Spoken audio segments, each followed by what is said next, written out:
रख दिया मेरी गोद में। आगे का बयान है आमीना का। हलीमा भी मेरे पास से गुजरी, हलीमा ने भी मेरे बच्चे को गोद में ले लिया। लेकिन जब उसने सुना कि इस बच्चे का बाप जिंदा नहीं, तो हलीमा ने भी मेरी गोद में बच्चा रख दिया। सारी औरतें फिर मक्के में और बच्चे ढूंढने लगी, तलाश करने लगी, हलीमा भी ढूंढने लगी। सारी औरतों को बच्चे मिल गए, हलीमा को पूरे मक्का में कोई बच्चा नहीं मिला। सारी औरतों को बच्चे मिल गए, हलीमा को कोई बच्चा ना मिला। मैं इसको थोड़ा सा उल्टा भी बोल सकता हूँ, मक्के के सारे छोटे छोटे बच्चों को दूध पिलाने वाली दायाएं मिल गईं, लेकिन मोहम्मद को कोई दाया ना मिली। हलीमा लौट कर आई, उसने सोचा शर्मिंदगी से बचने के लिए कि मेरी सहेलियां मुझे ताने ना मारें कि देखो इसको कोई बच्चा नहीं मिला, खाली हाथ आई और खाली हाथ जा रही, चलो इस बच्चे ही को ले लेते हैं, शायद अल्लाह इसमें कोई बरकत दे दे। हलीमा कहती है कि मैं ना चाहते हुए भी शर्मिंदगी से बचने के लिए मैंने आमीना से कहा लाओ वो बच्चा मुझे दे दो। आमीना ने वो बच्चा दे दिया। हलीमा सादिया बयान देती है अपना कि जैसे ही मैं उस बच्चे को लेकर सवारी पर बैठी और मैं अपने देहात की तरफ, अपने गांव की तरफ, अपने कबीले की तरफ चलने लगी, मेरी सवारी हवा से बातें करने लगी, जिसको हम अपनी ज़बान में बोलते हैं। आई थी वो सवारी तो बिल्कुल पैसेंजर गाड़ी की तरह थी, लेकिन मोहम्मद इब्ने अब्दुल्ला को जब मैंने गोद में लिया तो मेरी वो सवारी राजधानी एक्सप्रेस की तरह चलने लगी, रुकने का नाम नहीं ले रही थी, चली चली आ रही है। हलीमा की सहेलियां पीछे से चीखती हैं, आए हलीमा जरा रुक जा, आए अबू ज़ुऐब की बेटी जरा रुक जा, आए बिनते अबू ज़ुऐब जरा रुक जा, मुझे भी तो अपने पास आ जाने दे। साथ में आई तो छोड़ के क्यों जा रही है? जब रास्ते में तेरी ऊंटनी बैठ जाती थी आते वक्त तो हम तेरा साथ देते थे, अब तो तू मेरा साथ भी देने के लिए तैयार नहीं। क्या ये वही सवारी है जिस सवारी को तू लेकर आई और रास्ते में ये बैठ जाया करती थी?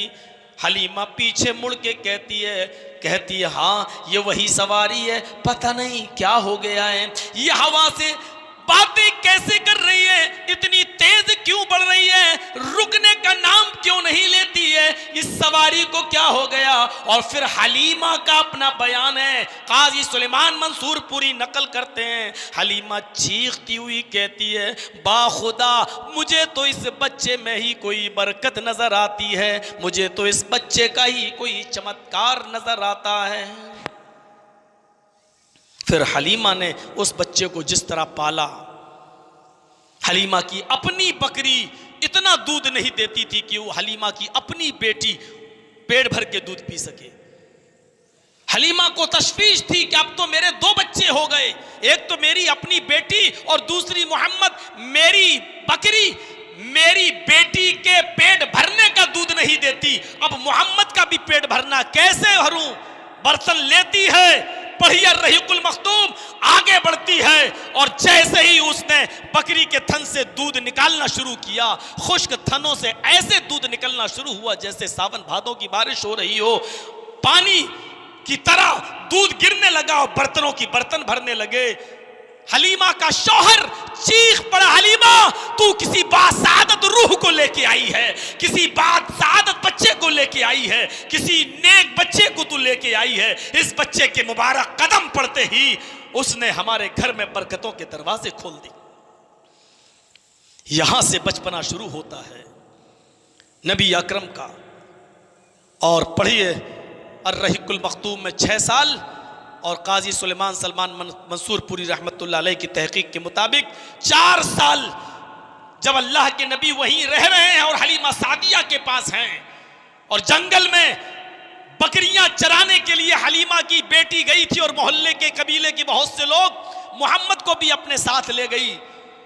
और वहां शक्के सदर का जो मामला पेश आया, एक फरिश्ता इंसानी शक्ल में आया और उसने पूछा तुम्हारा नाम क्या है?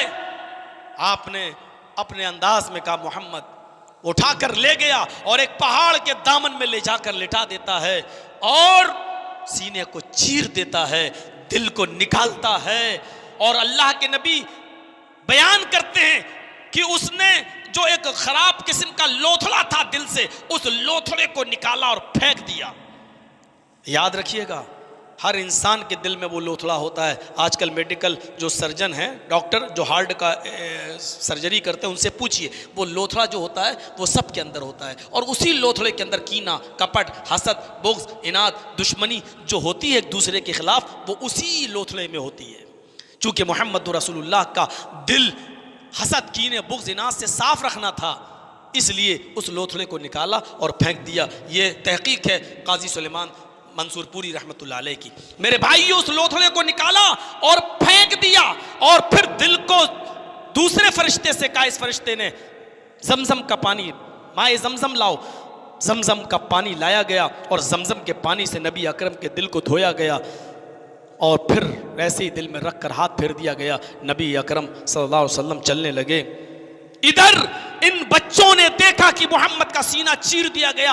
ये भागे हुए नंगे पैर, चप्पलें छोड़ते हुए और अपनी बकरियां छोड़ के सीधे भागे और हलीमा के पास सीधे पहुंचे। हलीमा रोटी पका रही थी, चूल्हे पर बैठी थी। उसने पीछे मुड़ के देखा, बच्चों को परेशान। क्या हुआ बच्चों, बेटो क्या हुआ, इतने परेशान कैसे? और मोहम्मद कहाँ है?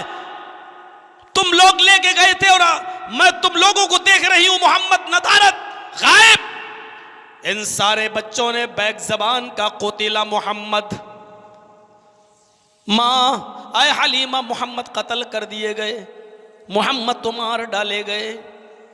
हलीमा का अपना बयान है कि मेरे पैरों के नीचे से जमीन सरक गई।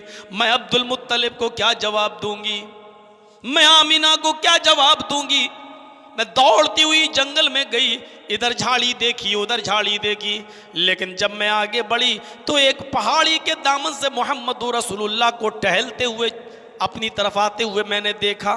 चेहरे का रंग जर्द है, नकाहत और कमजोरी जिस्म पर टपक रही है, दिखाई दे रही है और बहुत ही कमजोर चाल से चले आ रहे हैं। मैंने झट से मोहम्मद इब्ने अब्दुल्लाह को सीने से लगाया और मैंने पूछा, बेटे क्या हुआ?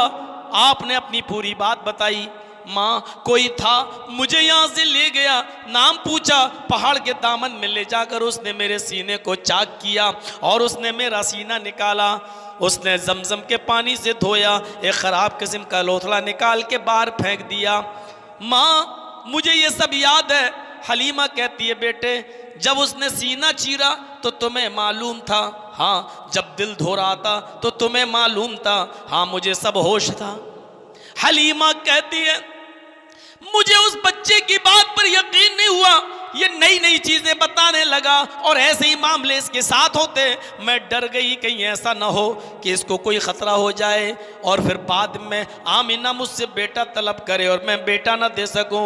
मैं फिर मोहम्मद को उसकी माँ के हवाले करके आ गई और ये कहकर आई, आमिना मेरा दिल तो नहीं चाहता कि इस बच्चे को वापस करूं। इसने तो खैर व बरकत के दरवाजे मेरे घर में खोल दिए हैं, लेकिन ऐसी ऐसी चीजें बताता है, ऐसी ऐसी बातें बताता है, ऐसे ऐसी चमत्कार बताता है कि मुझे डर है अगर तेरे बेटे को कुछ हो गया तो फिर मैं क्या जवाब दूंगी। अब तुम अपना बेटा संभालो।